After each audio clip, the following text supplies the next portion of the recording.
Man, I sure wish somebody would hit the like button tonight. I really do. I wish they would just hit it.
Incoming right there. All right, hey everybody, welcome back to Tactical Rifleman. This is the part where I'm going to ask you guys if you guys can hear me okay. So let me know. Yep. Hey, are we 5x5? We've been having issues lately with our sound system and everything. So anyway, just let me know if you guys can hear me okay. All right, we've got a great live stream planned tonight. I believe Steve Holland is on his way up. I asked him a few days ago if he was going to be able to make it. And he said yes. He actually wanted to do it again at the Leatherwood Distillery. Apparently, they had a great time last Tuesday without me. You guys had a great time without me. Okay, that's fair. That's fair. Hey, we've got a good sponsor again tonight, right here. Infinity Targets. I put some notes up so I make sure I cover the right stuff. You guys aren't familiar with Infinity Targets. Infinity Targets, it's a self-healing rubber target. So in other words, you can get them in the shapes of your C-zones, everything else, right? It's got a lifespan of up to 110 rounds per square inch. Guaranteed 110 rounds of 5.56 per square inch. So you understand you can shoot it. They're self-sealing, right? And it'll heal all the way up to a 50 cal. So as the projectile passes through, paint is removed off the front of the target. So in other words, you spray paint it white, you shoot it, you can see your holes show up. When you're done, hit it with some more spray paint, and you're back to able to see your hits again. Target instantly seals. All you have to do is hit it with some more spray paint. Part I like about it is if you've got hangers to hang steel targets on, you can do that. But let's say you just got a 2x4. You can run decking screws right through these targets, put them on your own posts. And anyways, they're really decent. You want to check them out and go to infinitytargets.com. I want to thank them for sponsoring tonight's live stream. I got myself a good cup of coffee, 8 shots of espresso, a little bit of sweet Italian cream, and I put a little drizzle of Hershey's chocolate syrup in there. Man, that shit is good. I just can't get... Good. I'm sorry I missed you guys last week. Sincerely, I was on a road trip. I took my blushing bride and we loaded up the camper, my off-road camper behind my Jeep, and I took off with some of my really close friends, couple patrons, Toby and Karen, and then Mickey and Melissa from Tampa, Florida. They're part of our Tactical Rifleman Overland team.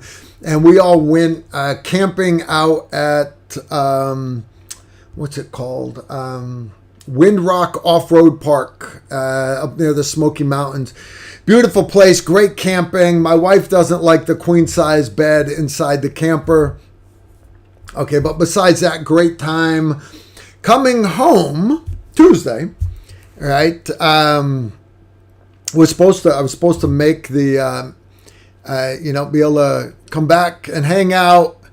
And right before we get into that, remember, I'm towing a camper. I'm in a Jeep that's on 35-inch tires, and I'm doing 67 miles an hour, 10-lane traffic, 5 each side. It's actually 12 lanes because of on-ramps where it happened. Got a little vibration, and about time I look in the mirror, my left wheel completely sheared, my left rear wheel sheared all 5 lugs.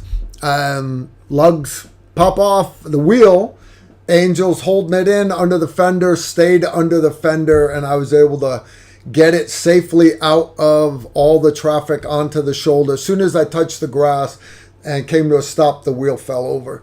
Nobody was hurt, and Jeep's not damaged. The rear axle's pretty well destroyed. But camper not damaged, wife's not damaged.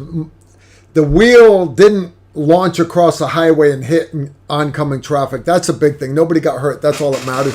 So anyways, always exciting.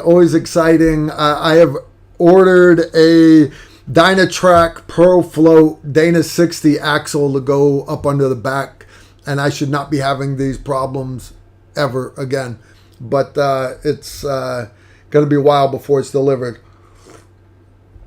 So anyways, that made for some excitement, but I did listen to the live stream last Tuesday. Sounds like you guys were all having fun. I understand Steve's not real good on taking questions from the peanut gallery when he's out there on the road. No big deal. Neither am I. When you're doing a live, like in a location like that, whether it is the Redneck Riviera in Nashville with John Rich or the Leatherwood Distillery, places like that. When we're on the road, a lot of times we don't do questions as much. But I'm back here in the TR studio, hanging out with you guys. So you guys know how this works. You don't have to scream in the chat room. You don't have to call me directly. If you've got a legitimate question you want to talk about, put it in the chat room, and we can just hang out, chit chat. All right.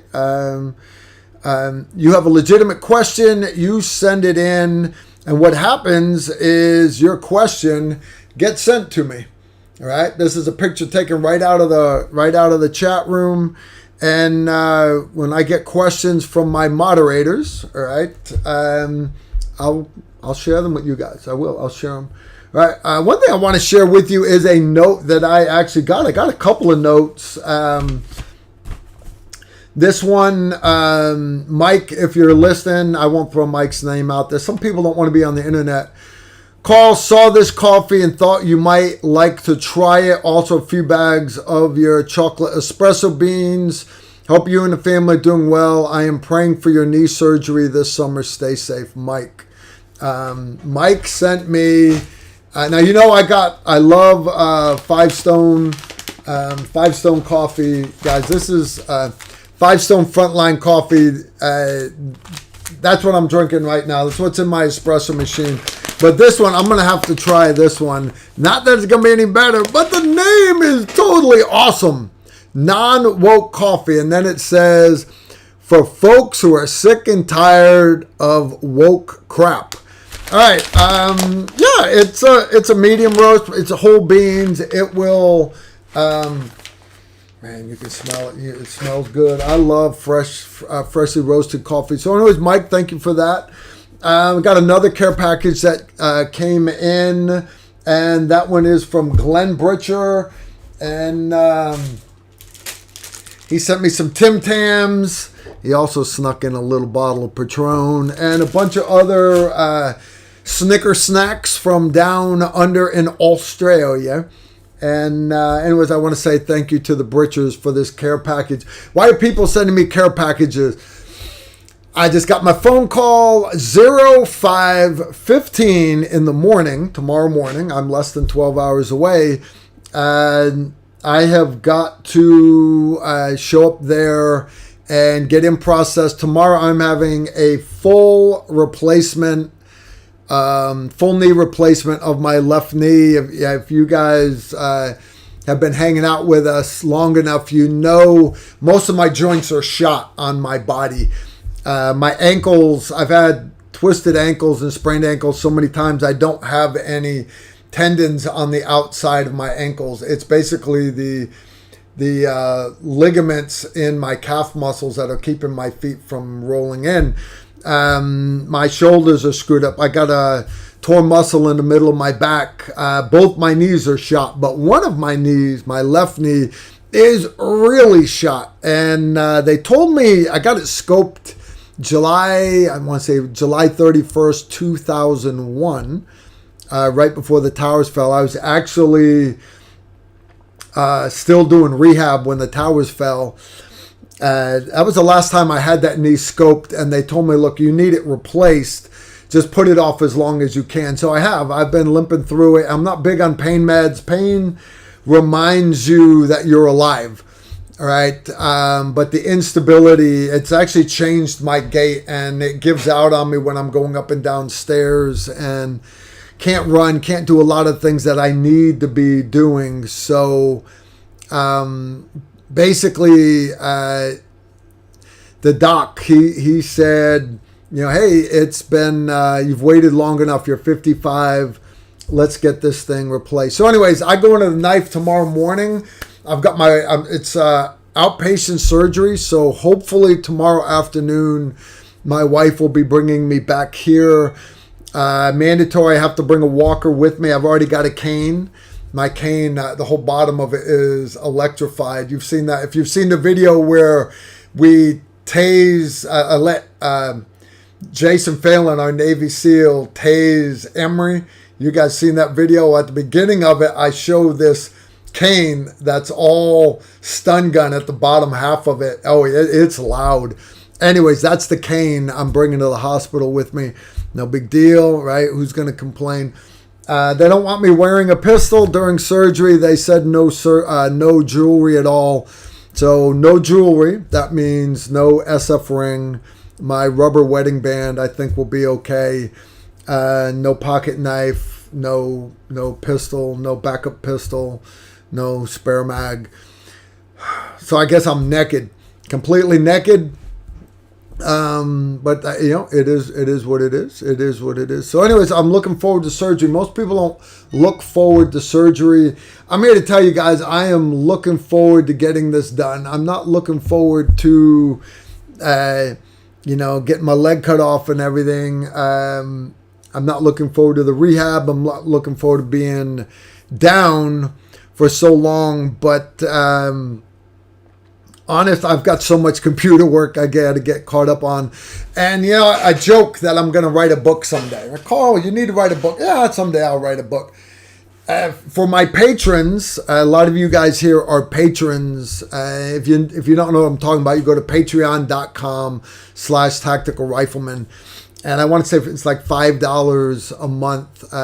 We do a quick shoot and tip video every month that's not available for the open internet. But then we also do story time with Carl. And I share war stories. Sometimes they're training. Sometimes they're actual combat. But my son would take these videos off of Patreon and he would type them out. And him and the film crew came to me and they handed me this Word document, and I'm like, what's this? And they're like, this is chapter 1 of your book, where every war story that you do, we're going to make another chapter in my book. So my book is going to be called War Stories, a Comedy. And each chapter is a short story. And it has a picture that will go with, to kind of go along with it. I don't know how pictures play out on a Audible book, but anyway, so it's going to be nothing but a bunch of chapters of short stories. That's my whole life, is just a train wreck of me stumbling through this glorious life we call Carl Erickson on this pretty blue marble. So anyways, I'll never get around to finishing it. But anyways, my son has done, we actually wrote out the names of my favorite war stories. It was like 30 stories, 30, 31, 32, something like that. We've done them all. My son has typed them all out. I just have to go back and do the edits. A lot of the dates were wrong. My son doesn't know a lot of the acronyms. When I say Fallujah, it's not actually Fallujah, it's Al-Fallujah, A-L. When I say Najaf, where that picture's taken right there, that it's actually An Najaf, A-N space N-A-F-A-J-A-F. Little things like that you have to get correct. So anyways, I've got to go through it and then have a real editor, like Word, the program Word, check it for grammar. But after that, John Stryker Myers and Angry American said, Carl, it's not that hard to get a book published. Will it ever get done? Probably not. Probably not. I don't know. You guys let me know. You think it'd be worth me doing a book or not? I don't know. That's up to you guys. But anyway, that's something I can do while I'm sitting on my ass. I've got so much other stuff to do. One thing I do want to mention to you guys is training still goes on. Tactical Rifleman still has courses coming up. Emory just wrapped up one this past weekend. We're good. That was high-risk concealed carry. That class went awesome. I talked to all the students. I stopped by there end of the first day. I actually took all the students out to dinner. My plan was to buy. Somebody else actually picked up the tab. But great course. Everybody speaks the world of the instructors that were there. Next course we have coming up. I'm trying to think if we got one other one. There was supposed to be one this weekend coming up. Don't worry about that one. But I have another one coming up in July. It is called low light shooting, low light, no light shooting. Day one is basically weapon mounted flashlights till late afternoon. And then after that, we are doing night vision. And then the whole second day is nothing but night vision. What we're doing with PVS 14s, again, I'm providing them for class. If you want to run binos, quads, whatever, if you've got your own night vision, if you want to buy yours. The cool part is the students at the end of the course, because I'm getting them brand new PVS 14s. At the end of the course, if they want to buy them, they have the option to buy these brand new PVS. Two of the students have already opted to upgrade the ones that I'm getting for class. So yeah, they're getting them at my price, which is seriously below MSRP. It's actually below the available dealer pricing, but don't tell anybody. Anyways, I got one slot left for that class. I had somebody that couldn't make it, changed his mind. I was holding a slot for him. So anyways, if you guys are interested in it, I believe it says one more slot left at tacticalrifleman.com. You can sign up there. I believe it says one slot left. Later on in July, and I'm lead instructor on that course, and I want to say it's a few weeks in it, I will be on a cane by then, but it's at an indoor range. The cool part about doing it at an indoor range is when you go to a lot of night shooting courses, you got to show up at 6 p.m. Everybody's tired. You shoot till midnight. They charge you full price. To me, that's bullshit, right? You want to do a night shooting class, let's do it indoors where you can kill the lights and be completely blocked out. Doesn't matter, it doesn't matter. So anyways, we're doing it at the Louisville Armory. And I mean, it is cave dark in there when you kill all the lights. Really awesome. Yeah, that's mid-July. Late July, we have a class called High Risk Travel. High Risk Travel to me is the most educational course that we teach, without a doubt. It's actually 3 days long. Most of our courses are only 2 days long. This course is 3 days long because there's so much information that we are passionate that everybody needs to learn. And we just don't have time in 2 days. So it's a 3-day course. Chad Mormon and I are the lead instructors along with Emery Morgenstern. Why is it important? Let's say your daughter's getting ready to go to Italy on vacation. Wouldn't you want her to know how to travel safe, what she should be packing, how she should act in the airports, on the trains, in buses, taxis, hotel rooms, things like that, what to happen, how to be aware of street crime, surveillance, how to detect surveillance, counter surveillance techniques, things like that.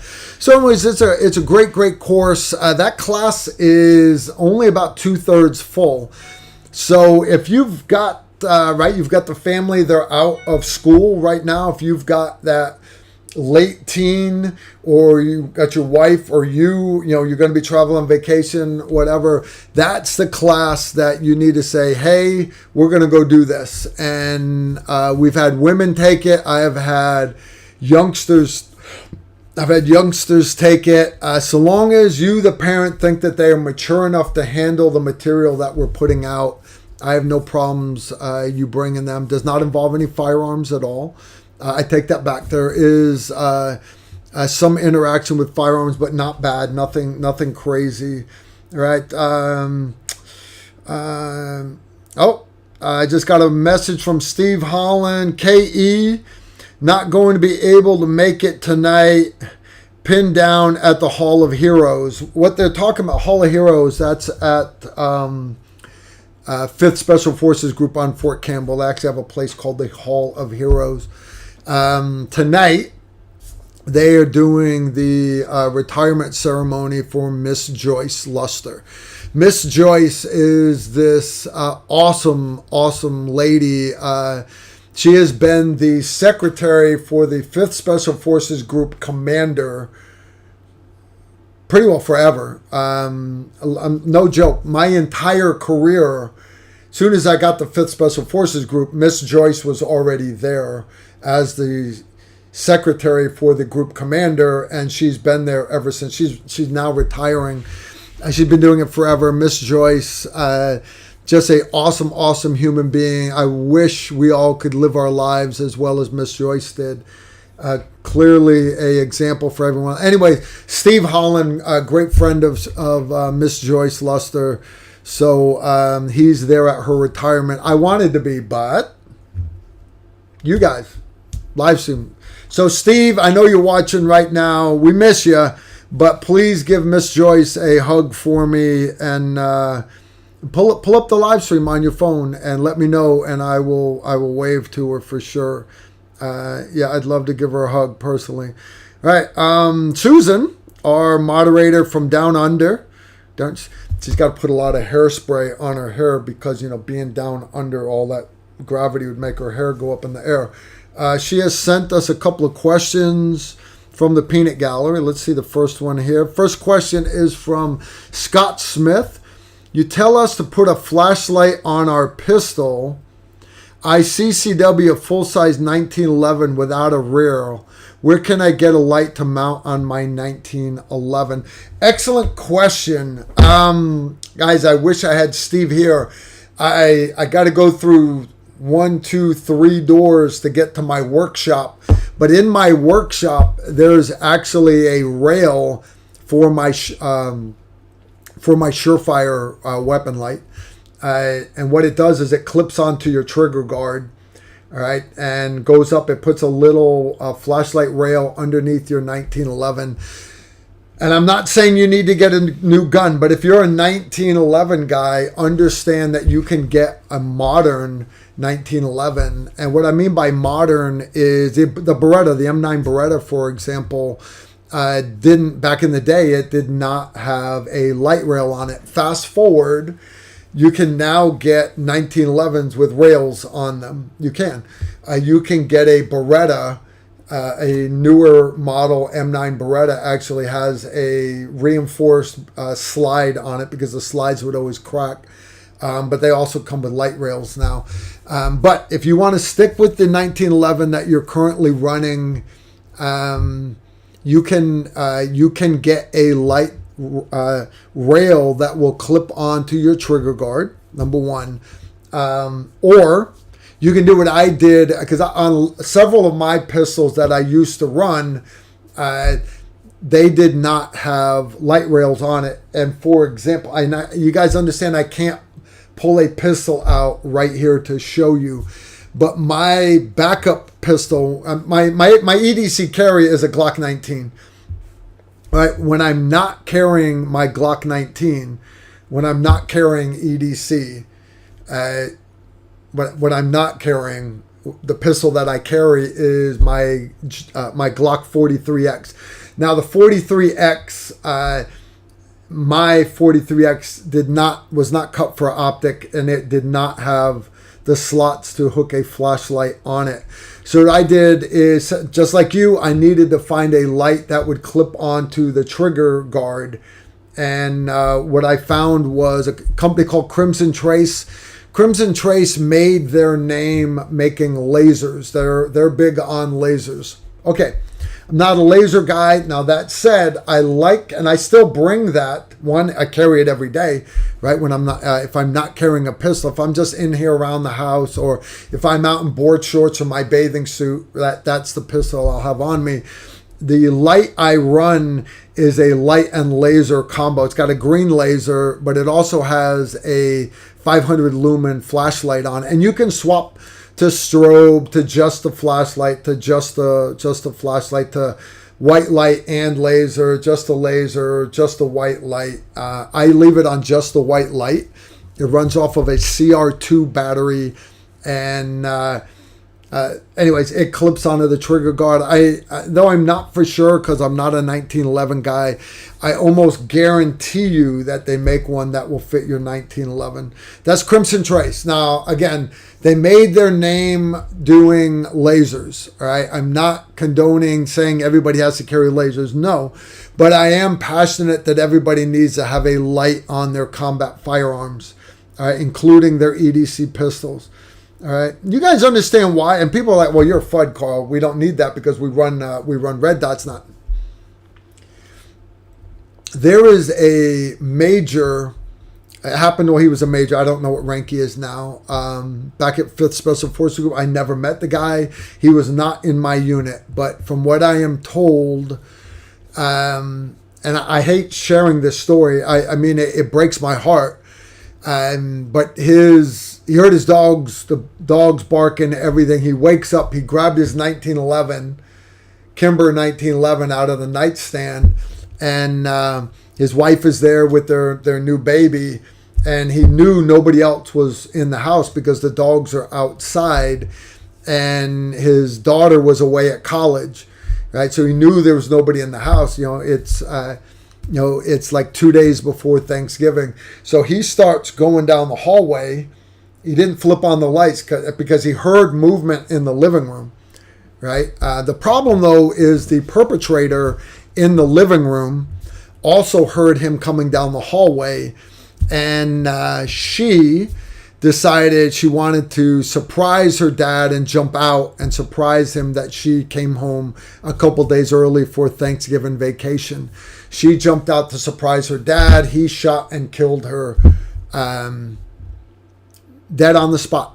Nothing he could do. All the medical cross-training that Green Berets do, he could not save his daughter's life.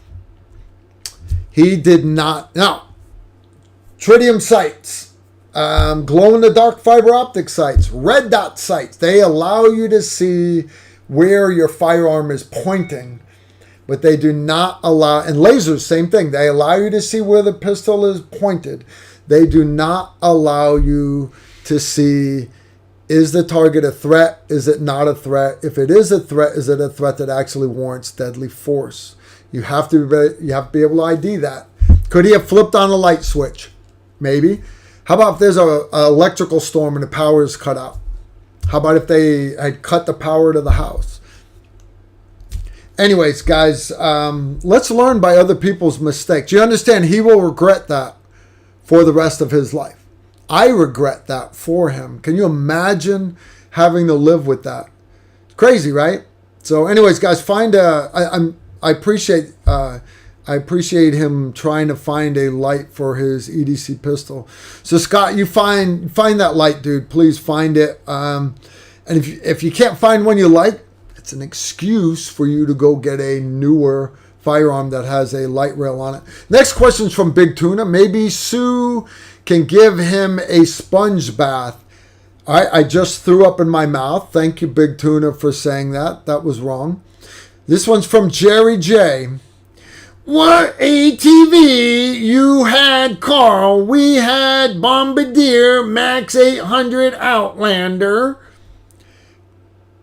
Okay, what Jerry's talking about, guys, is today is actually this morning I posted Story Time with Carl for the month of June for my patrons on Patreon, and the story I shared was about some training my A-team did on ATVs and getting up a hill that there's no way anybody could get up. I'm not big on can't. I'm not big on not being told that I can't do something. I am big on, all right, they can't do it, which means nobody can do it, which means the bad guys aren't expecting this because nobody can do it. That's a perfect place for us to do it. So let's do it. So let's figure this out. How can we do it? Let's think outside the box. So anyways, nice little short story. Jerry J, I do not know the makes of those ATVs. There were no labels on them. The military provided them. The other ones were Grizzlies. I want to say they were Hondas, the tan ones. We had 2 tan Grizzlies that had more horsepower, but they didn't have any of the weapon racks on them. I'm not sure what our actual ATVs were. We ran a bunch of Hondas. I used to run a 6-wheeler in Africa while I was out shooting wild dogs with the MP5. That's another story I've shared. All right. That's good. Next question is from my uncle down in Texas, James Swain. Question: I'm changing my 300 Win Mag because I can't get a muzzle brake installed. Therefore, I'm looking at a Barrett MRAD 338 Magnum. My concern is it has a folding stock, and I'm not sure about it. James, first, why are you not sure about a folding stock? Understanding if you don't want to fold it, you don't have to fold it. You can leave it open. And the MRAD locks very, very solid. That stock locks very, very solid. The big thing when you look at an accurized rifle is, because some people specifically want a folding stock, like that's a deal breaker for them. I understand if you have a mission that requires concealment, but I'm like you, James. I'm no longer haloing in with these things. I don't need to be able to fold my sniper rifle. It comes in handy sometimes, I'll admit that. All my sniper rifles have folding stocks, by the way. I'm sitting here thinking, yeah, they all do. No, I just got a brand new 6.5 piston AR-10, sub-MOA AR-10 from Adams Arms. I just picked it up today. We're going to be doing a review on it. It is a sub-MOA gun. That one does not have a folding stock on it. But James, when you look at a stock for precision rifle, you want the stock to be micro adjustable for length, right, up against your shoulder, but also for comb. You want to be able to raise the comb up. My Accuracy International, you can raise the comb up. You can also move it left and right. Some people's faces stick out more than others. So that's features you need to be looking for. And the Barrett MRAD has that. Now you're specific. You mentioned 338. Okay, you'll have options to go with 338 Lapua or 338 Norma. I'm going to recommend you go 338 Norma. All right. Yes, 338 Norma. Actually, James, I would recommend, if you're looking for accuracy at range and not barrier penetration, if you want range, instead of the 338 Lapua, I would recommend you go 300 Norma. That, you understand, the MRAD that U.S. SOCOM just adopted. That is the advanced sniper rifle for U.S. SOCOM. It has the 7.62 barrel for training, basically. Subsonic ammo, too. But then it has 338 Norma, which is basically replacing your 50 cal Rifleman rounds, and that is your barrier penetration round.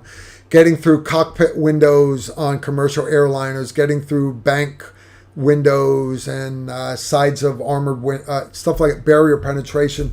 But for ultra long range shooting, at a mile plus, the cartridge of choice is 300 Norma, not 338 Norma. Here's why. It takes the same casing as the 338 Norma, but that bullet, instead of being this long and 338 fat, more wind drag, they've taken basically the same projectile and they've made it more aerodynamic, a little bit longer, a little more aerodynamic, and it is only 30 caliber. So basically the same projectile, a little bit longer, that your 300 Win Mag shoots, but you've got the exact same case capacity as that 338 Norma. And it is hull and tail. It's still very heavy, maintains mass at distance, energy at distance, and it's a beautiful, beautiful round. That's what I would recommend you go with. Now, here's another option. I got to move some coffee out of the way. You guys are familiar with proof barrels. If you want accuracy, carbon fiber barrels. And I'm here to tell you, proof barrels can't be beat. Especially if you want carbon fiber barrels. Matter of fact, that Adams Arms P3 that I just picked up, is the 6.5, has a proof barrel on it. It's a nice gun. I want to say it's like 24-inch barrel.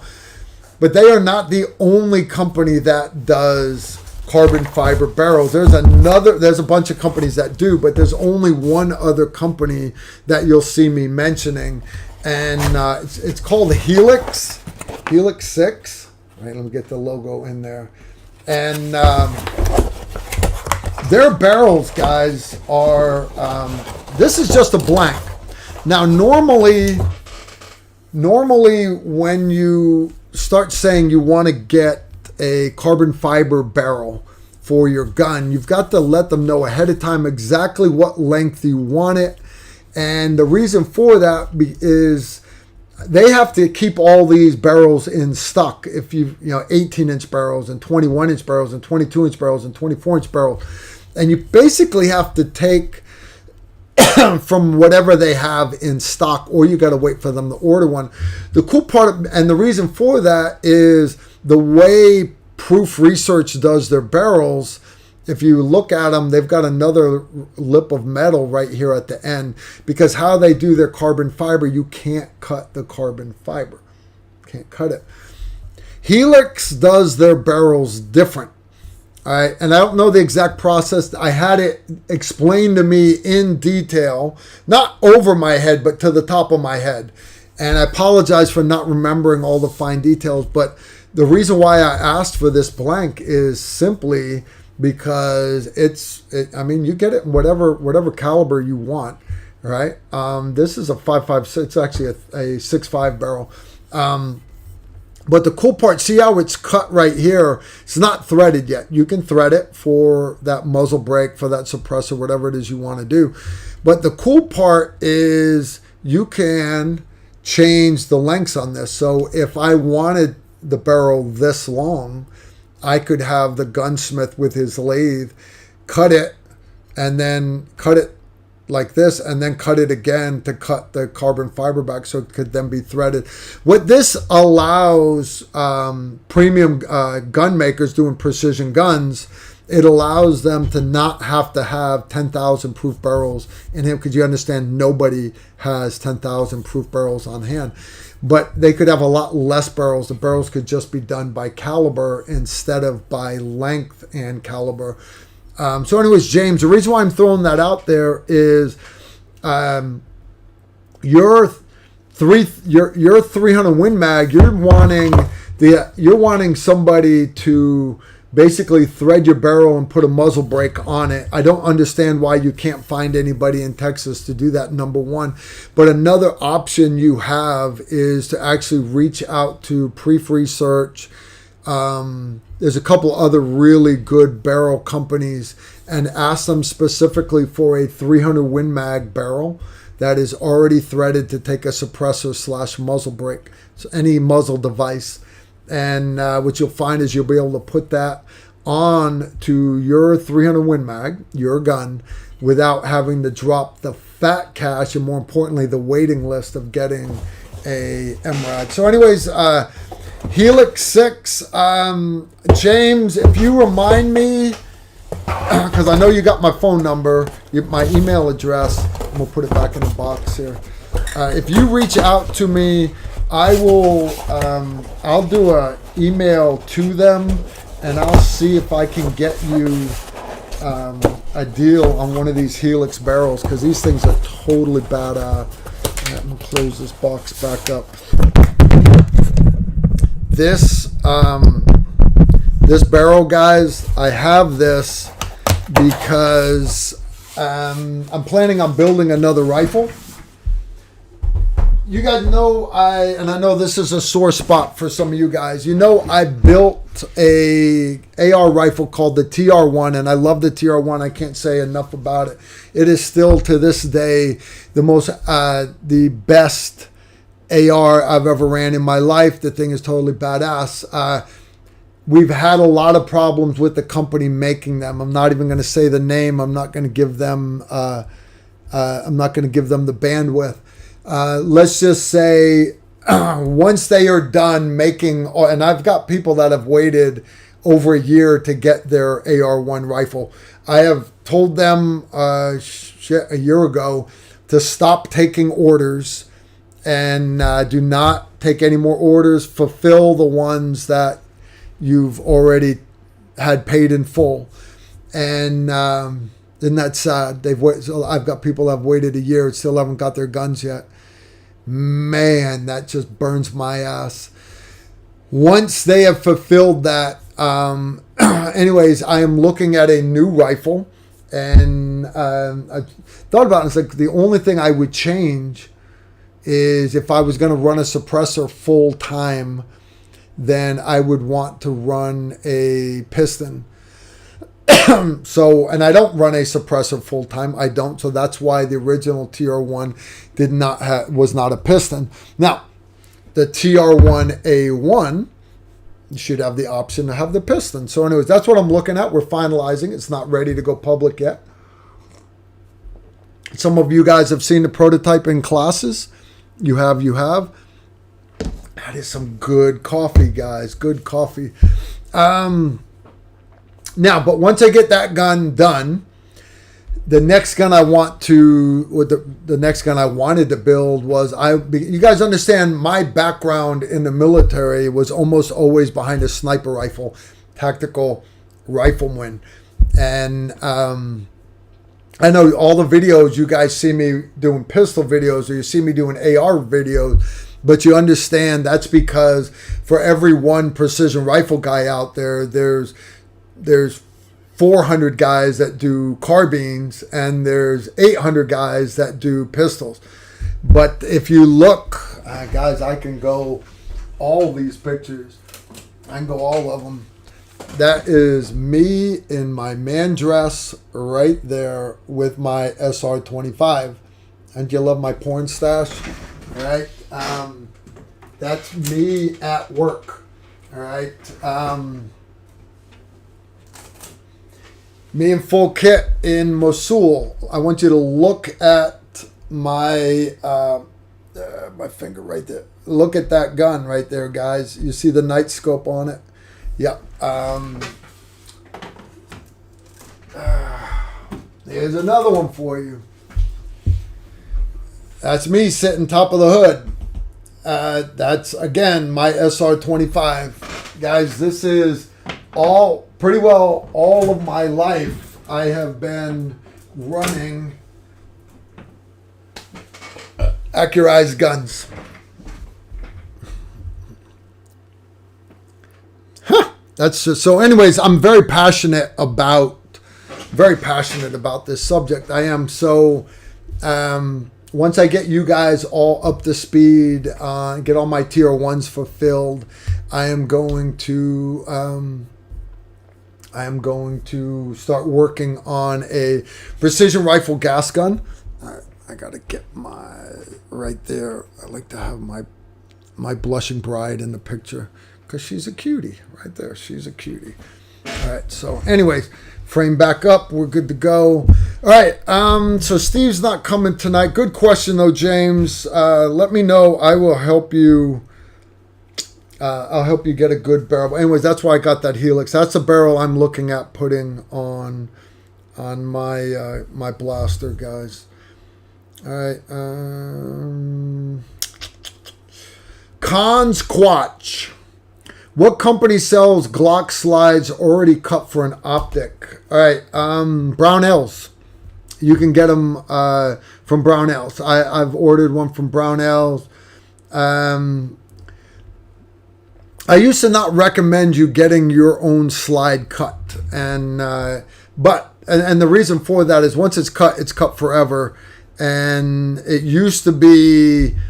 Because there was a lot of companies that were cutting slides, but a lot of them were, you understand, a lot of companies were new to cutting slides, and they weren't doing a good job. But there is a company that I found that is doing good at cutting slides, and what I'm told is Danger Close Armament still has a problem with their website, but the company that did my slide that I love is the company's called Danger Close Armament. They can cut a slide for you. You send it to them. You let them know what you want done. If you want the sexy hotness of having all the holes and stuff cut in your slide, they can do that. Guys, I'm not big on having holes cut in my slide. Here's why. It's cutting holes in a slide to lighten the slide to make your gun run faster. You understand you can't outrun that gun. You can't outrun it. You understand a Glock, what is it? What's the full auto Glock, the 18? You understand it doesn't have a port. It doesn't have holes all through the slide to lighten the slide. And you can't outrun that full auto Glock. You're not going to outrun it. The reason why I don't like all the extra holes cut in the slide or cut in the AR is that's just holes from mud and belly button lint and dirt and snow to get into, and that induces malfunctions.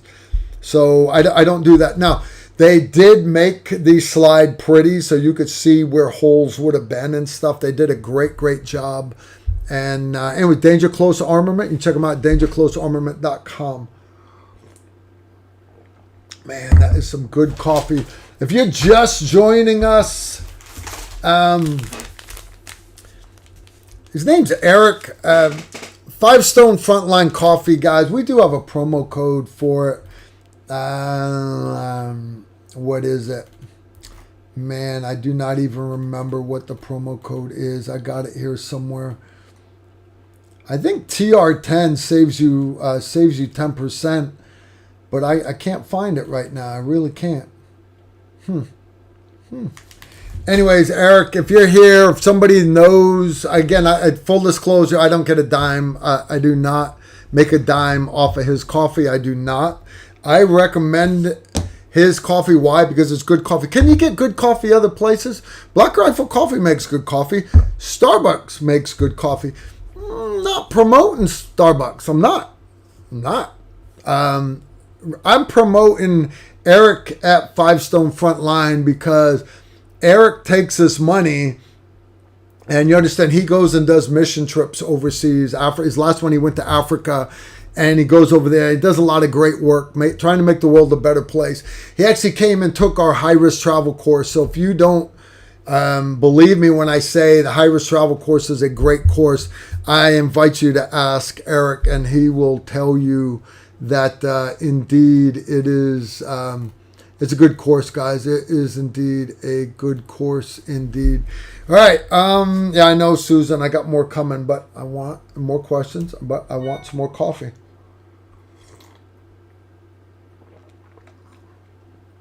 Man, that stuff is so good.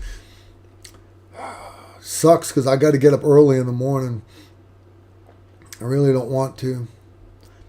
All right, let's see what we got question-wise here. Next one is from the Donut Eater. Carl, will the precision gas gun be big or small, like 16-inch? Excellent question. Here's the deal.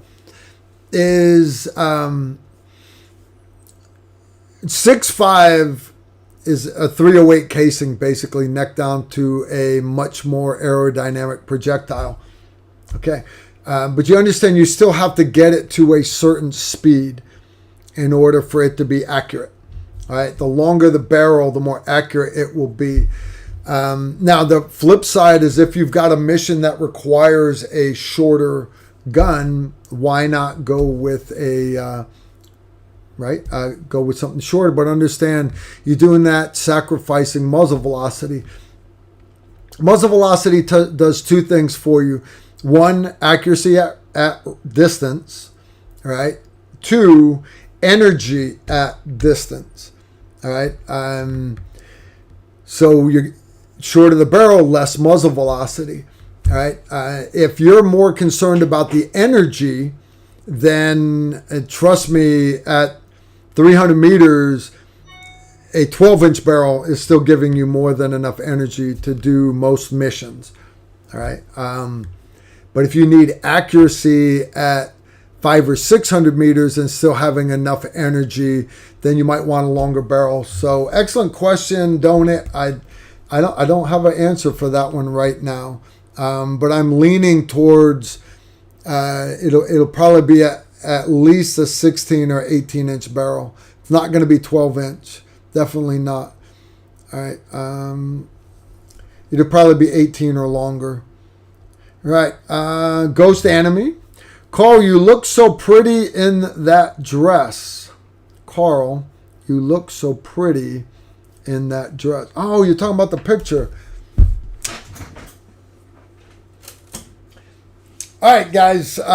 Steve always does story time, right? So anyways, this is my A-team in Fallujah in 2004. Back then, Fallujah was, the whole Anbar province was cowboys and Indians in 2004.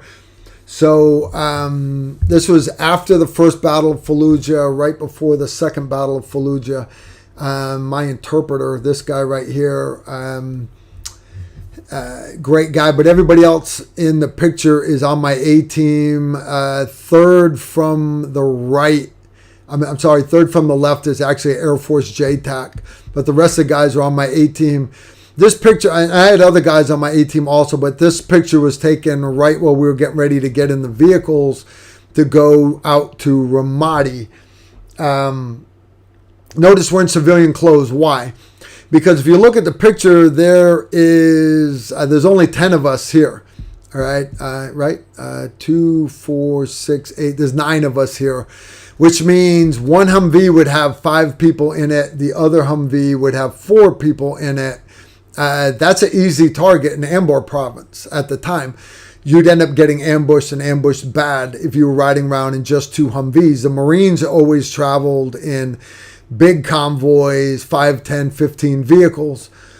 So instead what we would do is we would run around in civilian vehicles that we had captured. We had a fleet of civilian vehicles and we would swap them out with other A-teams if they got burnt, because we'd be going out, we'd be doing meetings with sources and stuff like that. We had a paint shop. You take a white car and you put orange fenders on it. Now it's a taxi. And so anyways, my man dress that you're making fun of right here, my man dress that I'm wearing, right down the front of it is 1/4-inch Velcro all the way down the front. So, and I'd usually be the guy driving. In the vehicle, my little Bedouin pickup truck, in the door panel, because we'd be wearing body armor or concealable body armor underneath our man dress. And Concealable body armor does not have side plates. It had steel plates front and back. It did not have side plates. In the door, we would put Kevlar panels inside the door of the Bedouin pickup trucks. My seat, I would actually cut open the back of the seat and I would slide extra panels of armor there. And then I had my Euro trash bag had a level 4 multi-hit plate in it, and I would sit that on my side while I was driving. Behind the driver's seat, whoever was driving, that's where my rifle sat back there behind me, because you understand, if you get in a gunfight, the driver does not shoot, the driver drives. So my rifle sat behind me. I did not need to be able to reach it. Everybody else needed to be able to reach their guns, not the driver. But we kept a helmet behind the driver's seat, and what that was for is if you got into a running gunfight, the person in the back seat, while you were running and gunning, right, because they're all shooting through the windows, he would take the helmet and put it on the driver's head to protect the driver, because everybody else could be ducked down in the vehicle, shooting, ducked down. But you understand, the driver had to keep his head up where the glass was so he could see where he was going. Doesn't it sound weird that we'd have to give it thought like that? We had backup battery packs and all kinds, and we would check the tires and basically do full pre-flight fluids and everything before, and we'd write a whole op order, entire operations order for each run outside the wire, just to go do a meeting, just to go get mail was a full op order, and you'd have multiple vehicles. We had a little Opel, a little car, and it had a bag of rice strapped to the roof, because that's how a lot of the locals would strap shit to the roof. Inside that bag of rice was the X-Wing antenna, SATCOM antenna, so that we could still run comms between vehicles. Isn't that awful deep thought? Why don't you just drive Humvees, Carl? We had Humvees. We did. But sometimes missions call for different things. So yeah, you want to make fun of my dress? That's fine. I am so far past giving a shit what anybody thinks about me. I don't allow you guys to bash Randy or Emery or anybody else, but I'm sincere when I say that. I blocked this one guy. It was one of Randy's survival videos. You understand, Randy Worse is like a living legend, 70 years old. Some guy commented, why do I want to take the advice of take survival advice from an old fat guy? You understand, Randy is 70 years old. Anyways, I blocked that guy. Block that guy so quick. Don't bash my instructors. You can bash me all you want. I've got a very, very thick skin, guys. Very, very thick skin. All right, I'm trying. Susan's got a bunch more questions here. All right. Next one is from Grunt0311. All right, Carl, have you tried Frontier Coffee? They say a Zulu roast that benefits the Green Beret Foundation. Actually, I have done Frontier Coffee, and we do promote them here. The guy that started Frontier Coffee, I believe, is he's got another roast that's called Annie Oakley. But the Zulu roast, I actually have a bag of it around here somewhere. I support him also. He is I want to say he was an 18 Delta like me who went on. He had just pinned on 18 Zulu when he made E8. I do support Frontline Coffee. I do. But you got to pick and choose. And Eric is local here in Kentucky with Five Stone.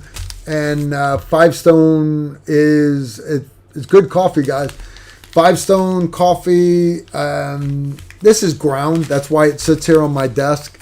If you send me ground coffee, guys, he sent me a couple samples. You bring these to class. You put them in the coffee maker at the class. That's fine. I leave it on the desk to show you guys the label.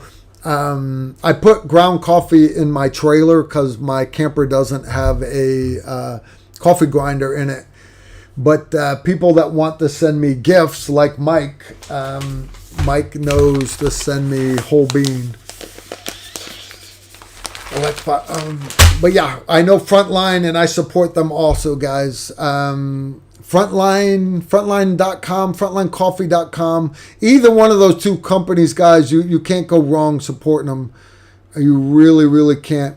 Sorry, not many questions are around tonight. The old TR, blah, blah, blah. Let's see this one right here. All right, just got that one. Ghost Anime. I'm curious if that dress makes it easier to conceal that rifle. Yeah, you're not concealing a rifle. My gun belt would be underneath. We used to wear half height man dresses. The problem with that, though, is we got into a traffic jam, 6-lane highway in Baghdad, between Baghdad and Fallujah. Same deployment, by the way. We got into a bad traffic jam. I was actually driving a tractor-trailer truck.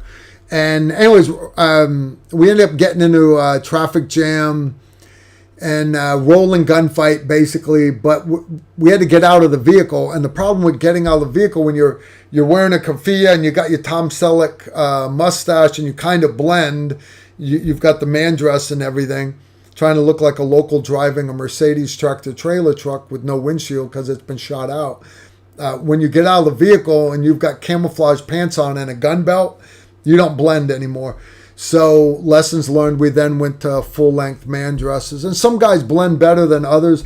Understand the blonde hair, blue-eyed guy is never going to look good. He's never going to blend in a man dress. So that's the guy you put in the ninja outfit. You have him put on the ninja outfit. And you put the saw under the black burqa. All right. Couple more questions. You guys are awesome. Sincerely. I'm going to delete that one. All right. Nava Sachs. If you're ever in a situation where you have to clear your own house because of a possible break-in or something, is there a correct way to use my gun light without giving away my position so much? Yes and no. And here's why I say that is I have a 2-day low light, no light class coming up. And you understand, we are going to train for 2 whole days just on that subject. And you understand, you never get it completely. All right, but I'll give you guys the cliff notes real quick. You don't want to turn on your light. Never. You don't want to turn on your light. Always try to use available light, even if that's just light coming in through the curtains of a window on the wall there from an outside street light. You get back deep in the shadows and you wait for that perpetrator, whatever, to come into that light. You use that light to ID. But you understand, if you're moving through the house, clearing, which you shouldn't, if you've got your wife and kids back in one room, you can get your wife and kids, yell out, hey, dude, I've got a gun. I've already called the cops. They're on the way. You keep your wife and kids safe. You keep them behind you. And you let the cops come secure the outside of the building. All right? There's no reason for you to risk your life because some guy's trying to steal your TV set. That's just the truth. One, it's an excuse for you to get a bigger new TV, right?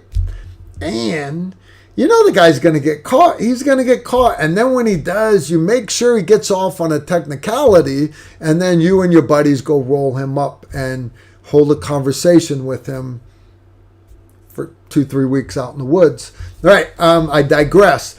All right, so try to use available light first, but understand, if you're moving through the structure, you remember when you were a kid and you got the big lightning storm and the power goes off and you're sitting in your bed, you got the covers pulled up, and grandma goes walking through the house with a candle, one candela, by the way, right? you want to talk lumens and candela, right? So Grandma's got that one candle, and as she walked through the house, you knew exactly where Grandma was, or maybe she was in the kitchen shaking the flashlight to find one that worked. But when they walked through the house, you knew exactly where they were in the house just by the way that light was panning off all the different walls. That candle reflecting. And I see it all the time in the shoot houses when we're doing, you give a bad guy a white light, right? And you guys are coming in IR, running nods. You can see the guy with the flashlight 12, 13 rooms away. You know exactly what he's doing. And you can stop, set up, plant those feet, get a good natural point of aim, and as soon as they come around the corner, you are canoeing that guy because you saw him coming. Yeah, it's like, hey, I'm getting ready to step out into the hallway. You see it coming. So, anyways, don't try not to use your light. But that said, you're going to get into situations where there is no light available, and you may have to turn on a light. Now, if your options are, do I flip the one on the wall and turn on the light? Now understand, that is going to help you, but it's also helping the bad guys. But, all right, is it worth it to help you? The answer to that may be yes. Turn the lights on, all right?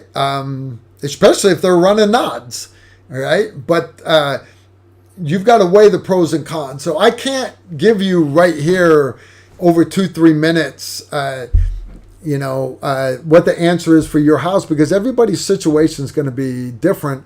You need to be able to see what your firearm is aiming at for that. Lasers, red dots, tritium sights, okay? But 2, you have to be able to see the threat. Is it a threat? Is it not a threat? Is it a threat that warrants deadly force? All right?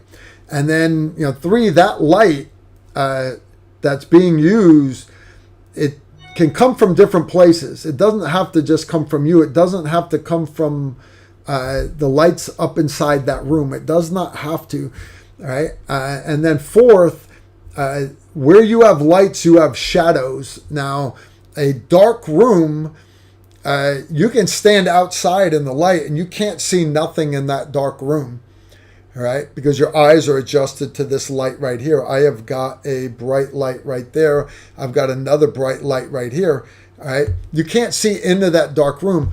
But once you've gotten into that dark room, if you turn around and look back at the dark room with that lit door coming, and you can see everything in the dark room. You go get in that dark shadow. All right. So see what the gun is pointed at. See everything that the gun is pointed at. Use all different sources of available light, but also consider those shadows because they can be your friends. All right. Let's move on to another question. Good question though, guys.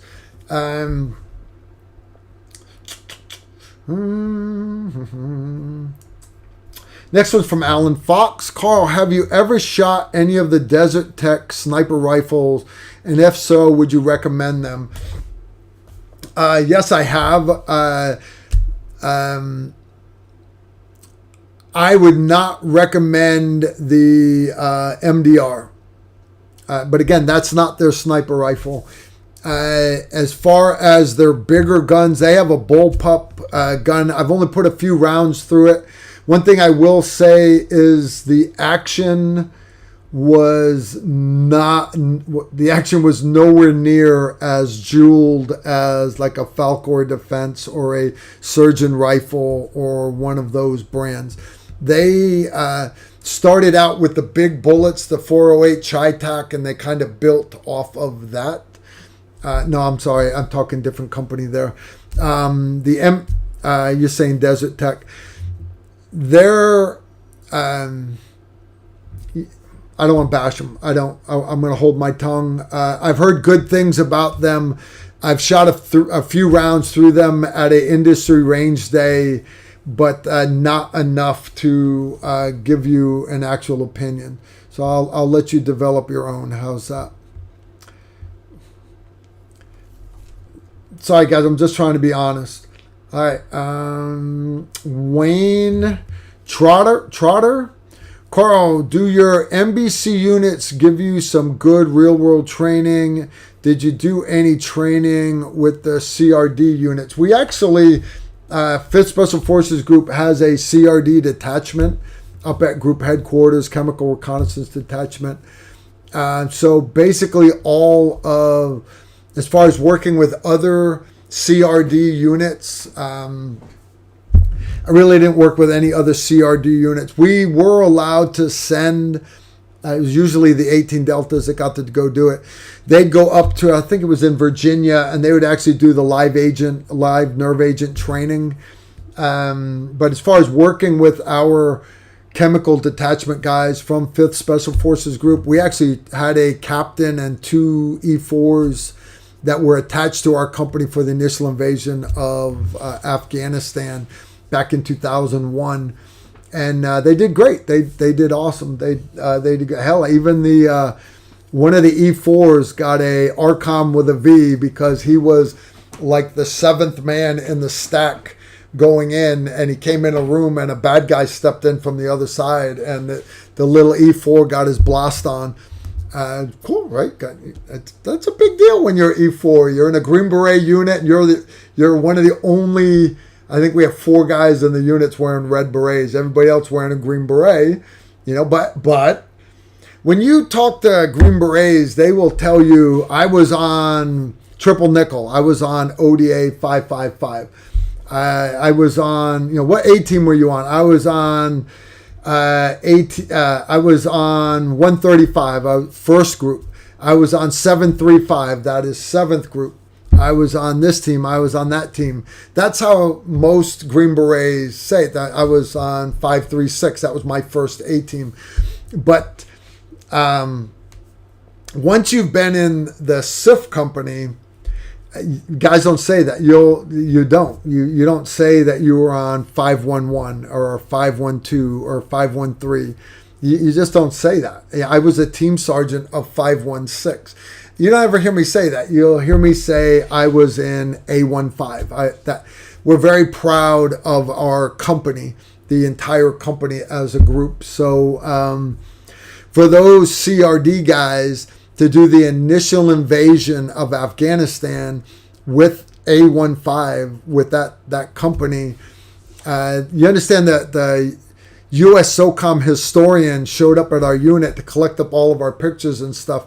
And he's like, you guys did more raids during the initial invasion of Afghanistan than CAG did, because they were doing mostly recce's looking for bin Laden. So yeah, we had a great time. So anyways, I have worked with the CRD, the Chemical Reconnaissance Detachments. As far as good chemical training, we did some of the best training I did as far as NBC though was actually nuclear training, atomic training, and we got all that training working with this group called DITRA. DITRA is a government agency out of Virginia. Who saw that coming? And DITRA, they loved our company because we helped them develop a bunch of standard operating procedures, and we actually escorted them into Iraq during the initial invasion of Iraq. Great stuff. It's a small world. We had just got done doing training with DITRA about hunting nukes here in the U.S. And they had nuclear material so small it was like a grain of salt, and to keep us from losing it, they were embedded inside poker chips, and they would go. You get your classes on how to use all the different detectors and everything. And then they'd be like, all right, come back after lunch. We'd come back after lunch, and they're like, all right, you're going to go find a poker chip again, because that's what we'd been doing for the last few days. They're like, all right, we got all the gear. We're ready. They're like, all right, it is at Governor Square Mall. That's 20 minutes away. And you got 3 hours. Time started. Go. 20 minutes away. It's not 20 minutes. It's freaking 40 minutes because it's early afternoon traffic. We get to the mall. I mean a mall, like a big mall. And somewhere in the mall, they hid a freaking poker chip. A poker chip. Can you imagine trying to just think Sears Roebuck, which is right next to Dick's Sporting Goods, which is right next to Dillard's, which is right next to Belk's, which is right, all these department stores. How do you find it? Do you flip out? Do you lose your mind? Do you panic? Yeah, we did that for about 9 seconds, and then we went, all right, let's do it the way A15 does it. We rolled out. We're all in civilian clothes. A lot of us were in suits. And we rolled in with our detectors. And big thing going. And I'm not getting into all the specifics and everything. I don't want to compromise tactics and capabilities and stuff. But let's just say we found it. It was inside. It was an inside pocket in a woman's skirt suit top, the actual jacket blouse of a skirt suit in Dillard's. And I want to say when we got there, it took us 15 minutes to find it. 15 minutes. We had 3 hours total. We did it in under an hour, and it was good training. Really good training. Great training. We did all that, and then a couple weeks later, we go off to Africa, and then from Africa, we came back. We go immediately to the initial invasion of Iraq. All these deployments go back to, you understand, even when the Green Berets were back in the rear between combat deployments, we still had all this other training to do. So like one of our assault troops took down a nuclear missile silo in the Dakotas training. We hit a chem bio lab out in Dugway, Utah. No, that one was Yuma, Arizona, but we launched out of Dugway, Utah. It's training. So even you're like, well, Carl, you were gone for so many months, and then you were only home for 5 months, and then you were gone some more. Man, that 5 months home with your family, that must have sucked. No, it wasn't 5 months home with the family. It was come back for a week, gone for 5 days, come back for 2 days, gone for 5 days, come back for 2 days, gone for 5 days, take 15 days block leave, and then you're gone again. We stay busy training, guys. We do. We stay busy training. So, and that's why, for all my active duty Green Berets and all the military and law enforcement out there, unfortunately, a lot of people don't realize how hard it is on the families. But it's rough, and I miss it. I do. I miss not to. And people say, "Well, I hated the bullshit," but I miss the caliber of people that I worked with. Yeah, okay, I do. I miss being around the great caliber of soldiers, the great support. I'm honest, guys. I just miss all the awesome shit we used to do. I truly love my job. I really did. This one's from Mr. Lovell. Do you know which units are currently using 6mm arc? And if so, what is their setup? Longer barrels for velocity at distance. What furniture are they using? All right, from what I am told, the 6 arc is being tested by certain units. It is not being fielded by any units. All they're doing is they're testing stuff for the latest hotness. And as far as me knowing what their exact setup is, I don't know the exact ammo or who's making it, number one. Okay, but I almost guarantee you I know who it is. But I'm not sharing it. And number two, I guarantee you the guns are not set up the same, because we allow guys the latitude to swap things out. Try this, try that. So some guys like the Atlas bipod. Some guys like the Cal Canton lock bipod. Some guys want a certain scope mount. Some guys want a low power variable optic instead of a 5-25, because it gives them more room on the rail for running that thermal night sight. Some are running uncooled clip-on thermals, but others are running actual cooled units.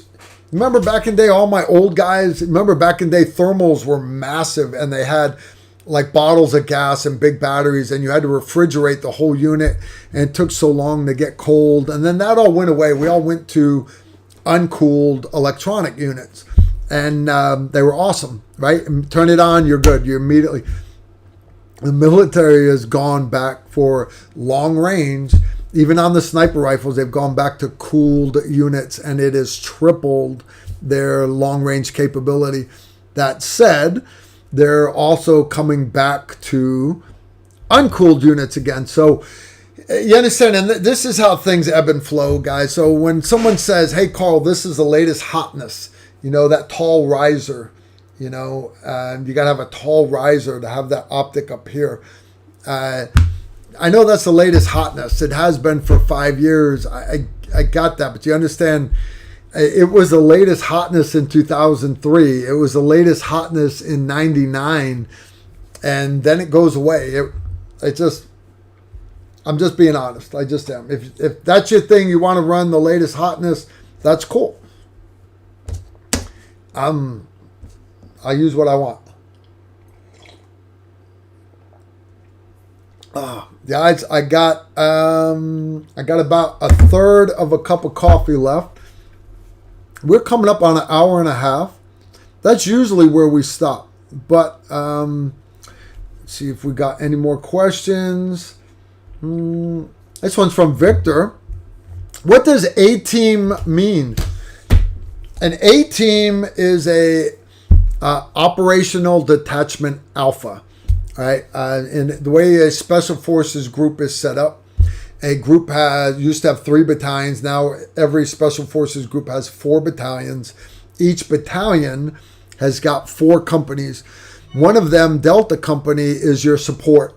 That's where your headquarters is, mechanics, all that, med shop, stuff like that. The other 3 companies, Alpha, Bravo, and Charlie Company, are Green Beret companies. That is a operational detachment. Bravo is basically your B team, what we call it. That's your company headquarters. A C team is your battalion headquarters. All right. But each special forces company, they don't have platoons like an infantry unit does. A platoon of 40 infantrymen broken down into 4 squads, blah, blah, blah, blah, blah, blah. That's not how a SF company is set up. Instead of having 3 platoons, it has 6 A teams. And an A team, a operational detachment alpha, all right, they call it a team because it's not just a platoon being led by one guy and everybody else is just worker bees. It's not. There are no privates on an A team. There's not. As a matter of fact, the lowest rank by MTO is a E6 or a staff sergeant. That is the lowest ranked position on the books. Now, will guys show up as an E5, a new cherry? Yeah, but he's immediately going to pin on E6. On an A team, the A team is led by you have a captain who's a cherry fresh out of the Q course. So you have he is called the 18 Alpha. That is your captain. You have an 18 Zulu. That is a master sergeant who's been been in SF forever, and he is your senior ranking enlisted guy, master sergeant. And then to head out, you also have a warrant officer. Warrant officers usually are guys that started off as one of the other jobs, and then I don't want to be a master sergeant, team sergeant. I want to be an officer. So you have a warrant officer, a master sergeant, and a captain. They are the top of the A team. And then underneath that, you have got 2 weapons guys, 2 weapons experts. They have to do everything from small unit tactics and guns all the way down to your upper level maintenance armor stuff, including surface to air handheld missiles like the Stinger. They have to be able to do artillery like your 4.2 inch mortars. They've got to be able to do all the FSO stuff, everything, all that stuff. Those 2 guys are your 2 weapons guys. Then you've got your communications guys, your 18 Echoes. They are They do all your radio stuff, everything from Morse code all the way up to hacking computers, satellite imagery, all kinds of stuff. I mean, satellite communications, sending video, pictures, whole 9 yards. You've got 2 combat engineers, 2 18 Charlies. Their job is to be able to build everything from carpentry, plumbing, masonry, do everything, but also to take things back apart with explosives, everything from conventional military explosives, TNT, Comp B, Semtex, C4, stuff like that, all the way to your improvised explosives. You start getting into your Helix, your Ampho, all your other homemade explosives, improvised detonators, all the way up to making remote cell phone detonators. Then you have your 2 medics. Your 2 medics have to be able to do everything from basic trauma management all the way up to setting up a operating room in the field and being able to do general surgery to include thoracic trauma. So not only do they have to be able to be a surgeon, but they also have to have the ability for one of them to do anesthesia, which is dangerous, very dangerous. And that can be done IV or draw over gas, like halothane was the gas I was trained on. They have to be able to do dentistry. They have to be able to do veterinary. They have to be able to do labs. They have to be able to do X-rays, draw blood, spitting down blood, all a little bit of everything. Then you have your last guy is your Fox. He is your intel guy, and that rounds out your 12 guys on that A team. And the intent of an A team is if there's a war going on, like Ukraine, for example, Russia rolls across Ukraine. Poland now is trying to fighting Russia because Ukraine is now dead, hypothetical situation. You've got all those other civilians in Ukraine. You parachute in a couple A teams, 1 special forces company. You could drop 6 A teams out there in different locations. And the idea is that 12-man group can link up with the locals. Think French resistance in World War II. They can gather all the locals, organize them, train them, and then lead them to conduct guerrilla warfare behind enemy lines. That is what a Special Forces A team or a Operational Detachment Alpha is. Man, I am long-winded. All he asked was, what was an A team? A team is part of an SF company. There's 6 of them. All right, Catch Me Outside. What's the best thermal to get now that can handle 308 or heavier recoil? You understand that's a big difference there when you say 308 or heavier. Almost all of your thermals, and you can get, this one I'm holding right here, guys, is it's called the Viper. And Emery's going to be doing a video on this one. This is great for hunters. This is perfect to put on a 5.56 gun, 300 blackout, stuff like this. It is rated to take the recoil of a 308. This is not mine. I have a bunch of Armacite ones. I have ATNs. I've got FLIRs. I've got, I think what other companies I've got. Those will go all the way up to 338 Lapua.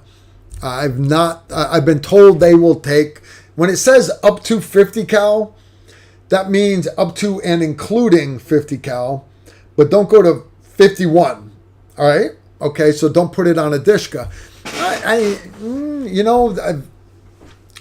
It's a shock, so when they say up to 50, I'm not putting it on my 50. Let me rephrase that.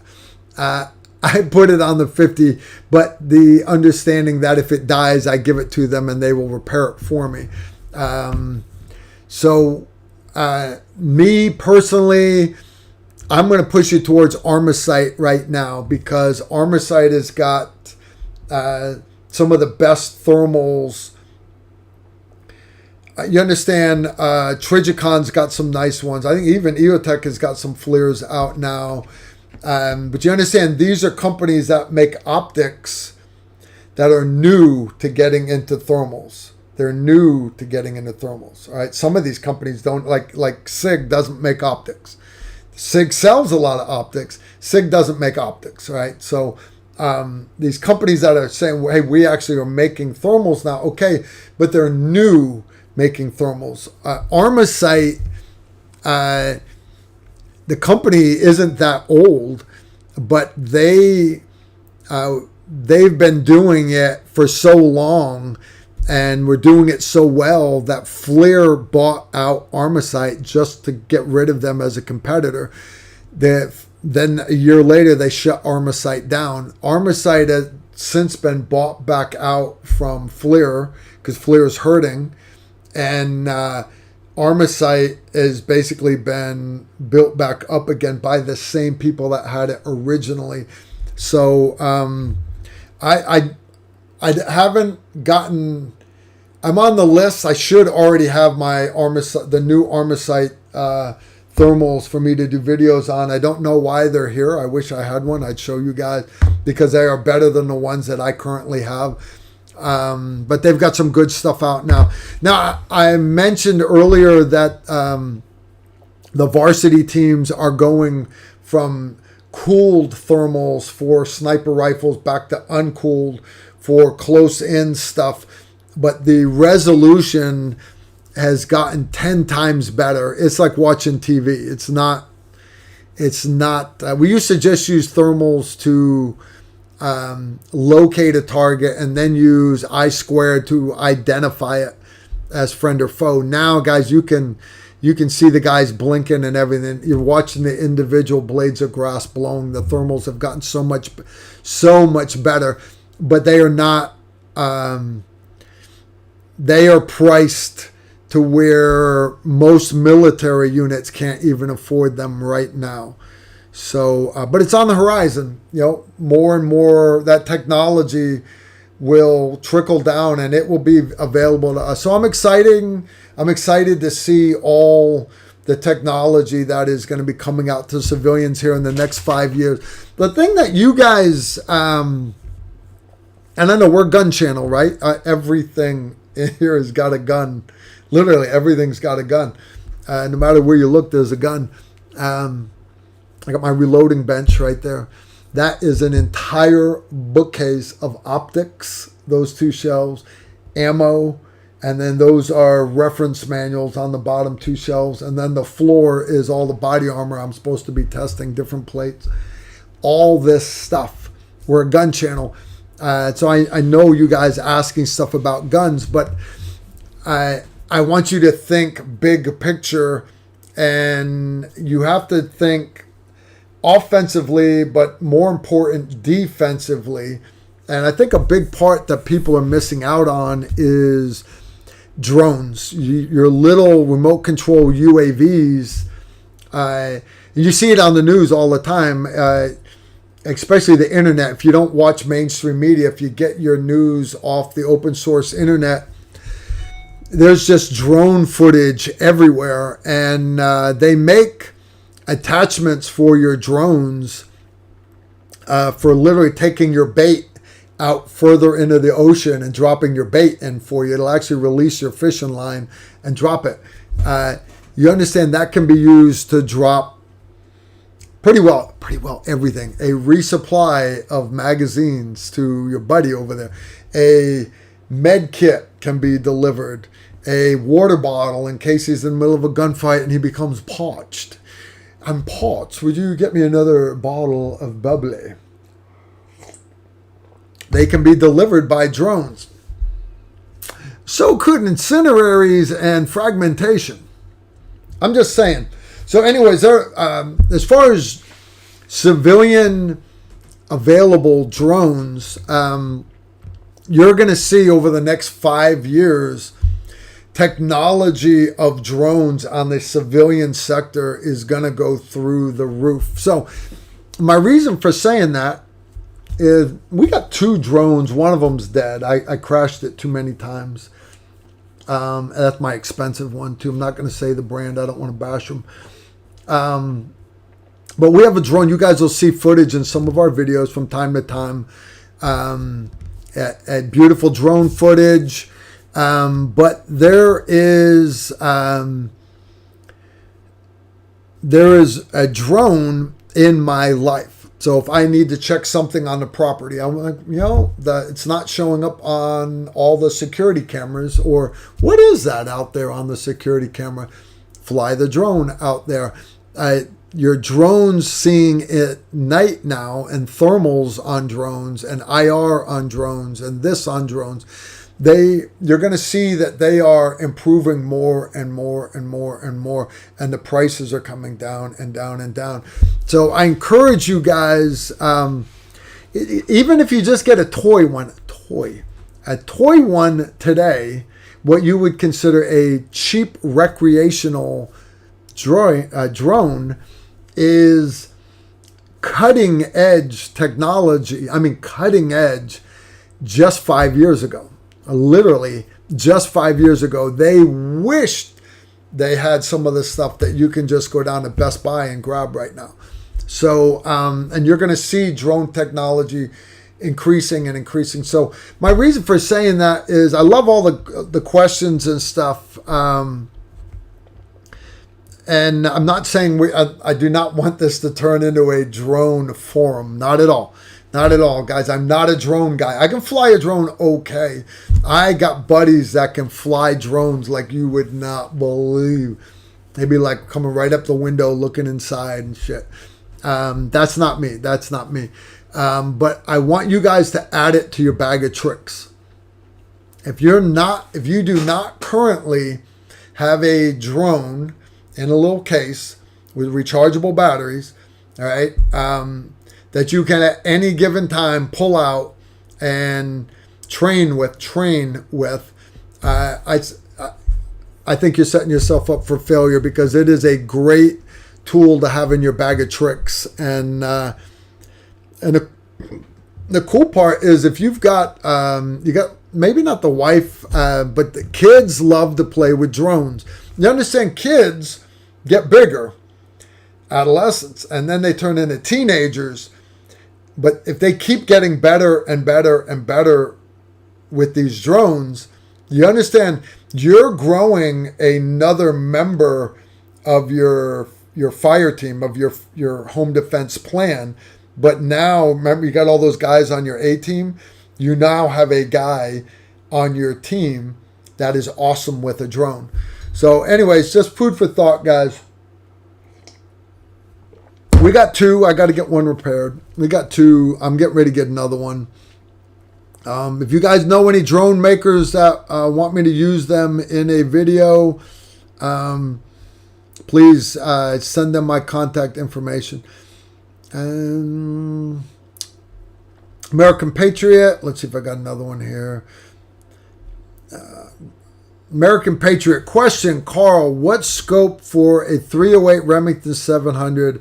If you could only spend $750 or less, would be your first choice, or maybe your favorite few? That's a hard one, guys. Honest, there's a lot of, you understand, all your big companies like Leopold, Night Force, they all have cheaper level scopes. All those scopes are made in China, all right? But they're cheaper, all right? Vortex started off with the cheaper scopes. They make a couple good ones now, but they make a lot of low-end stuff that is decent. Again, China, all right? But the company that surprised me is Primary Arms. They have started making great scopes, but they can't compete name-wise against Night Force and Leopold and they're not trying to say that their scope is as good as the $5,000 Leopold Mark V. They're not trying to say that. But what they are saying is they have SLX, GLX, PLX, and they're not allowed to say it, but I can. That's their silver series, their gold series, their platinum series. They used to be able to say platinum and silver, but Leopold sued them over the gold ring, so they can't say gold series. So it's SLX are their economical ones made in China, just like the Vortex. Their gold series, the GLX, don't say gold series, just say GLX. That is their medium quality one. It is made in the Philippines. And then their PLX, their platinum, their top of the line ones, is Japanese glass made in Japan. All right. Primary Arms is trying to start up their factory here in the States. They're starting with a pistol optic enclosed for SOCOM. More to follow on that. I'm trying to do a video. I'm not allowed to talk about it yet. But they're not there yet. But they, just like everybody else, are having their scopes made over in the Orient. All right. Their Platinum Series scopes are bomb-proof. This is one of their Platinum Series 1-8s. Now, this is the big one. People's only gripe about this was it is so rugged, it's heavy. So the new one, their new 1-8C is still 1-8 first focal plane, but it is much lighter than this one. You notice that one I took off my gun and I put the new lighter one on my guns. This is the heavy one, and I love this thing. I do. I love it. But I want something here to be able to show you guys. I got the light ones on my guns. A 308. You decide, some people don't like to go over 10 power, but for you, 3 to 10, 3.5 to 15, go around that line. And honest, for that price range, I'd go with either a cheap end Vortex or Primary Arms. Me personally, I would go to Primary Arms all day long. Some people care. Some people are ultra loyal to Vortex, but you understand a lot of that is like Yeti coolers. Yeti spent so much money on marketing that there are rednecks that have Yeti on the back window of their pickup truck. Is a Yeti cooler good? Yeah, it's good cooler. Is it any better than some of the Coleman coolers? No, not at all. Vortex did the same thing. They spent a lot of money on marketing. Not bashing Vortex. They've got some good scopes. They do. But Primary Arms also has some really good scopes. And I think for your price range, $750 I think personally you're going to get better glass from Primary Arms than you would from Vortex for that amount of money. That's looking like 4 sips. 4 sips left. All right, I just got a text from Steve, former Secretary of Defense. Is there, with Steve at Miss Joyce's place. They're in the Hall of Heroes right now at 5th Special Forces Group. Former Secretary of Defense is there. Thanks, Steve. Thanks. I showed it. I shared it on the internet with you guys. Let's see if Susan's got a couple more questions. Who wants to know you made it through? Okay. The guys are on Instagram. All right. What Susan just reminded me was, again, guys, I have surgery first thing in the morning. A lot of you are asking for me to let you know after I've made it through surgery, not just to post it on Instagram, because a lot of my patrons are not on Instagram. I get that. I'm completely good with that. And I will try to post to everybody tomorrow once I've made it out of surgery.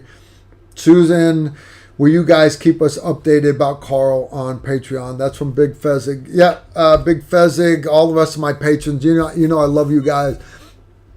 And I will let you know, hopefully, if something happens, I'll have my wife post, all right? Or she can call a patron and have them post it. But as of right now, my schedule, I've got to be at the hospital at 5:15 in the morning, which means surgery should start probably about 9 o'clock. So I'll be, the first cut of the day. The doctor should be frosty, just got up, still got the shakes from his first morning cup of coffee, and it'll be awesome. That's it on the questions, guys. I don't think I missed any of them. So I'm going to wrap this up tonight. All right. Yeah, without a doubt. Yeah, we've had a good day. I think we have. All right. So, yeah, if you guys are interested in classes, now again, if you can't make the July classes, our next big batch of classes is in September. Combat Pistol 101, Combat Pistol Carbine, Advanced Combat Pistol Carbine. Those are all going to be here in Tennessee, middle of the U.S., guys. I know everybody wants me to come to them, but the reality is it's cheaper for me to bring you guys to me. It's not that bad. It's worth it. Trust me, you're gonna love the things here. Love the classes. I got some great instructors. Indeed. We're going to be filming our next bunch of videos mid to late July. Film crew's coming in. So if you guys got ideas for videos, let me know what you'd like to see. I've already got a list of 30 videos to film. So in other words, I'm not going to get 30 videos done in 3 days with the film crew. But we are going to pick and choose, prioritize, and then we'll get through as many as we got. But if you guys got great ideas, videos you'd like to see, and I see it, and that's number 41, and I go, I like that. I might bump it up the list. So if you guys got ideas for videos, put it in the don't put it in the chat. I'm not coming back and watching the chat. Put it in the comment section underneath this video. You got ideas for patrons, please put it on Patreon, because I will definitely read them. I have other people that do comments here. I will read them probably. All right. But yeah, other than that, I want to thank our sponsor right here. All right. Infinity Targets. Again, those are those self-healing rubber targets. You can put them up. A lot easier to transport around than hauling steel plates inside your Ford Explorer. All right, and again, 100 guaranteed for 110 5.56 hits per square inch. In other words, it's going to be a long time before you shoot out the middle of those things. Great targets. I appreciate them supporting us here. That's Infinity Targets. You can check them out at infinitytargets.com. Big shout out. Thank you to all of my moderators here. And a thank you to all of you guys in the chat room for keeping this PG-13. Nobody lost their shit tonight. Should be empty, guys. You know what that means? It means it's time to wrap this stuff up. Right? Oh, I wish I had Steve here because I'd have him read you the prayer. Right? Prayers are cool. Right? Don't you think? I think they are. Guys, I'm gonna be hurting tomorrow. I am. I imagine I'll be on pain meds. I'm not big on pain meds, so I'm gonna get off of them as quick as possible.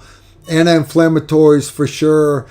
My first rehab is 2 days later, which tells me if I'm getting beat up in rehab, I can get beat up by you guys. So let's meet back here next Tuesday. I'll see you guys next Tuesday. Right here, I'll show you guys my cool scar. Y'all take care. Incoming right there.